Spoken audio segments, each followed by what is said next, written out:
اور بہت سے نادان دوست کہتے ہیں یہ تو مالداروں کا مولوی ہے، غریبوں کا نہیں ہے۔ میں نے کیا پتا کہ میں نے اپنے اوپر کیسی غربت مسلط کی تھی۔ ہوتے ہوئے کھچا کھچ بھری گاڑی میں میاں چنو سے رائمنڈ تک 4 گھنٹے کھڑے چلا جاتا تھا۔ سب سے ملتا ہوں، صرف یہ نہیں کہ لیکن کیمرہ صرف مالداروں کو کیچ کرتا ہے۔ جب میں طوائفوں سے جا کے ملا وہ تو کیپچر نہیں ہوتا نا۔ مولوی میں مالداروں سے لینے تھوڑا ہی جاتا ہوں۔ اللہ نے مجھے بھی ایک اچھے گھر، بڑے گھر میں پیدا کیا۔ میں کوئی فخر سے نہیں کہہ رہا ہوں، کیا ساری دنیا ایک مچھر کے پر کے برابر نہیں ہے، شکرانے کے طور پہ کہہ رہا ہوں۔ میں مالداروں سے کچھ مانگنے نہیں جاتا ہوں، ان کو دینے جاتا ہوں۔ یہ مالدار لوگ عام مولوی کی بات سنیں گے؟ اب تھوڑا کیا سوچو تو صحیح۔ میں ان کے برابر کا ہوں تو وہ میری بات سنتے ہیں، بہت دین پہ آتے ہیں، زندگیاں بدلتے ہیں۔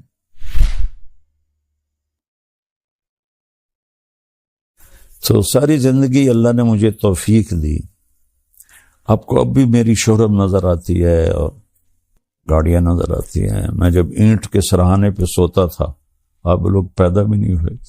راون پڑھتا تھا تو جذبہ تھا، میں گورنمنٹ کالج سے آیا تھا اور آوارگی سے آیا تھا، تو اللہ نے مجھے ہدایت دی تو میرے اندر ایکسٹرا جوش تھا، اس کی توفیق سے۔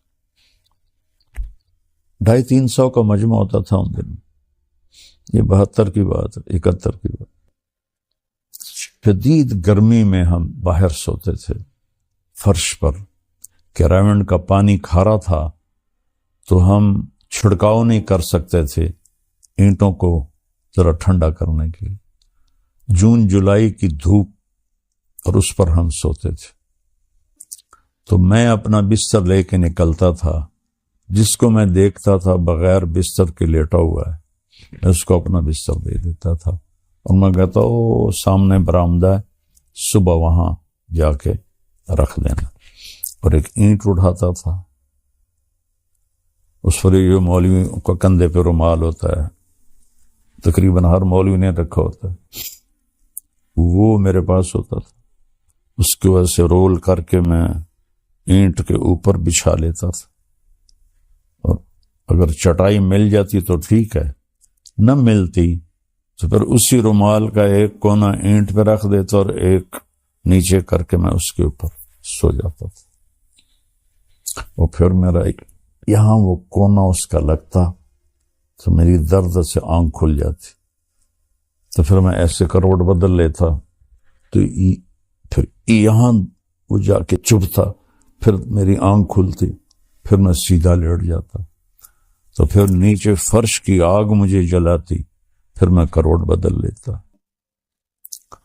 تو مجھے تو پتہ بھی نہیں تھا کہ اللہ مجھے دنیا میں ایسے پھرائے گا۔ اللہ نے مجھے ایک اچھے خاندان میں پیدا کیا، غربت نہیں دیکھی، امارت دیکھی، عزت دیکھی، بڑا خاندان دیکھا۔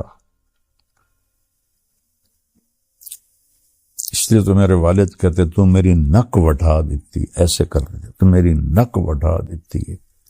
شریک کانچ زمینداروں میں مولوی بندا پہ کیا پوچھنا ہے تینوں، تو مولوی بن کے کی کرنا، باقی بیٹا پتا تو موت پہ چلے گا، اس سے پہلے کوئی دعویٰ نہیں۔ اللہ کی قسم کروڑ دفعہ آخری سانس تک انسان خطرے، آخری سانس تک انسان خطرے۔ یہ سانس ایمان سے نکل جائے اور جنت کے فرشتے آئیں اور عزرائیل کہیں اخرجی وابشری بروح وریحان ورب راض عنک غیر غضبان، اس وقت جا کر میں کہہ سکتا ہوں کہ میں بڑا آدمی ہوں، میں کامیاب آدمی ہوں۔ اس سے ایک لمحہ پہلے بھی میں بدترین مخلوق بن کے مر سکتا ہوں۔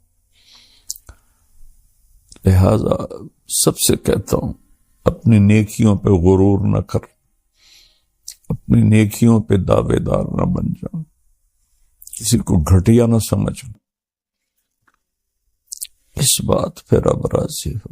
کیا ہمارے بہت سے نادان دوست کہتے ہیں یہ تو مالداروں کا مولوی ہے، غریبوں کا نہیں ہے. میں کیا پتا کہ میں نے اپنے اوپر کیسی غربت مسلط کی تھی ہوتے ہوئے، کس طرح میں نے فقر کا زمانہ گزارا. 3rd کلاس میں سفر کرتا تھا خود، کھچا کھچ بھری گاڑی میں میاں چنو سے رائمنڈ تک 4 گھنٹے کھڑے چلا جاتا تھا. اور آج بھی میری ساری فاؤنڈیشن غریبوں کے لیے تو ہے. سب سے ملتا ہوں، صرف یہ نہیں کہ لیکن کیمرہ صرف مالداروں کو کیچ کرتا ہے. جب میں طوائفوں سے جا کے ملا وہ تو کیپچر نہیں ہوتا نا، تو پھر کہتے ہیں بس یہ تو مالداروں کا مولوی ہے. میں مالداروں سے لینے تھوڑا ہی جاتا ہوں. اللہ نے مجھے بھی ایک اچھے گھر، بڑے گھر میں پیدا کیا.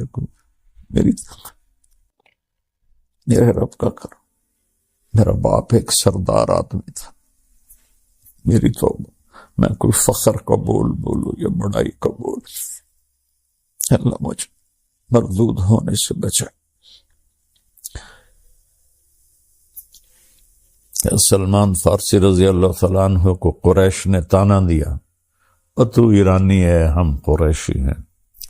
فرمانے لگے بھائی میں تو ایرانی بھی نہیں ہوں. ان ثقلت موازینی فانا کریم، اگر قیامت کے دن میری نیکیاں بڑھ گئیں پھر میں تمہیں بتاؤں گا کہ میں بڑی عزت والا. میں خفت موازی فانا لئی، اگر میری نیکیاں گھٹ گئی، میں کوئی فخر سے نہیں کہہ رہا ہوں، ساری دنیا ایک مچھر کے پر کے برابر نہیں ہے، شکرانے کے طور پہ کہہ رہا ہوں. میں مالداروں سے کچھ مانگنے نہیں جاتا ہوں، ان کو دینے جاتا ہوں. اور یہ مالدار لوگ عام مولوی کی بات سنیں گے؟ اب تھوڑا کیا سوچو تو صحیح. میں ان کے برابر کہوں تو وہ میری بات سنتے ہیں اور دین پہ آتے ہیں، زندگیاں بدلتے ہیں. السلام علیکم ورحمۃ اللہ وبرکاتہ. بسم اللہ الرحمن الرحیم. میرے محترم بھائی بہن، بچے بچیاں، سننے والے، رمضان کی آمد ہے جس کی آپ تمنا فرماتے تھے کہ یہ اللہ تعالی ہمیں نصیب فرمائے. اور اللہ نے ہر امت کو رمضان دیا، لیکن ہمارا رمضان سب سے الگ، سب سے اعلیٰ، سب سے بہترین. جیسے یہ کاروباری لوگوں کا سیزن ہوتا ہے تو اندھا دھند کام کرتے ہیں، یہ سیزن ہے اللہ کو منانے کا. اس میں پھر اللہ کے نام پہ خرچ کرنا بھی ایک بہت بڑا عمل ہے. ویسے تو زکوٰۃ ہے، صدقہ ہے، خیرات ہے، سارا سال دی جا سکتی ہے. رمضان میں دینے کا فائدہ یہ ہے کہ فرض زکوٰۃ کا 1 روپیہ 70 روپے کے برابر ہو جائے گا، اور نفلی صدقے کا 1 روپیہ فرض روپے کے برابر ہو جائے گا. تو اس میں گزارش ہے کہ اللہ کے نام پر کھل کر دیں. اور اللہ نے ہم سے فاؤنڈیشن بنوائی ہے MTJ کے نام پر، جو اس وقت اللہ کے فضل سے پوری دنیا میں کام کر رہی ہے. ہم چھوٹی سی بستی میں رہتے ہیں، چھوٹا سا قصبہ ہے تلمبا. ہم نے صرف اپنے علاقے کے لیے بنائی تھی، اللہ نے اسے دنیا میں پہنچا دیا. ابھی بھی 1 ہفتہ پہلے غزہ میں ہمارے ٹرک کھانے کا سامان اور بہت سی چیزوں کا سامان لے کر داخل ہوئے ہیں، ان کو پہنچائی ہیں. ان کی ویڈیو ہمارے پاس آئی ہیں.